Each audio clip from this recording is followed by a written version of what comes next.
360 டேப்பில் மந்த்ராவுடைய ஐரி ஸ்கேனரை எப்படி கேப்சர் பண்ண வச்சுன்னா எப்படி ஒர்க் பண்ணுறது மட்டும் பார்க்கலாம். இது வந்து ஆதார் பேஸ்டு.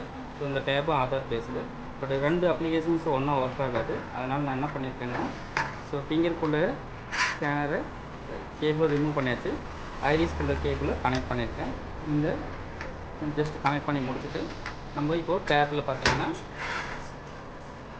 ஆதார்க்குள்ள டேப்பு இங்கே இன்ஸ்டால் பண்ணியிருக்கோம். இது வந்து ஜஸ்ட் உங்கள் ப்ளே ஸ்டோரில் போய்ட்டு டிவைஸை இன்ஸ்டால் பண்ணிக்கும். ஸோ இன்ஸ்டாலேஷன் பண்ணதுக்கப்புறம் இந்த டிவைஸ் இஸ் ரெடின்னு வரும்.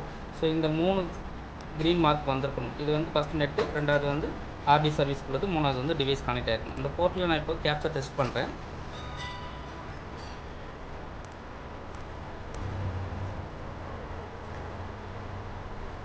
இந்த மாதிரி க்ரீன் மார்க் வரும். ஸோ உங்களுடைய கேப்சரிங் குவாலிட்டி 81% காமிச்சிருக்கு. ஸோ இது கனெக்ட் பண்ணதுக்கப்புறம் உங்களுடைய ஆதார் அப்ளிகேஷனுக்கு போகணும். ஆதார் அப்ளிகேஷனில் எப்படி பண்ணுறாங்கன்னு ஒரு டைம் செக் பண்ணிக்கலாம்.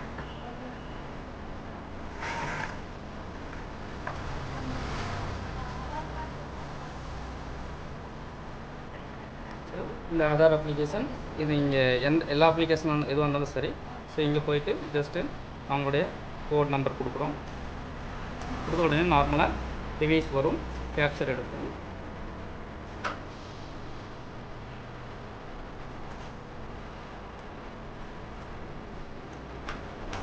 ஸோ கேப்சர் ஃபெயில்டுன்னு வந்திருக்கு. ரீசன் என்னென்னா, நான் என்னுடைய ஆதார் இதில் எனேபிள் பண்ணியிருக்கேன். ஸோ நார்மலாக இப்போ டிவைஸ் வந்து ஒர்க் ஆக ஆரம்பிச்சிச்சு. ஸோ உங்களுடைய அப்ளிகேஷன்ஸில் இப்படி தான் ஒர்க் ஆகும். ஸோ இது நீங்கள் இன்ஸ்டாலேஷன் பண்ணதுக்கப்புறம் ஒரு டைம் ட்ரை பண்ணும்போது இது ஃபஸ்ட்டு செக் பண்ணி பார்த்துட்டு இந்த தம்பு வந்து மேலே வந்திருக்கணும். இந்த தம்பு கீழே இருந்தது அப்படின்னா உங்களுக்கு டிவைஸு கனெக்ட் ஆகலை. இந்த தம்பு மேலே இருந்தது அப்படின்னா டிவைஸ் கனெக்ட் ஆகிருக்கு. அவ்வளோதான்.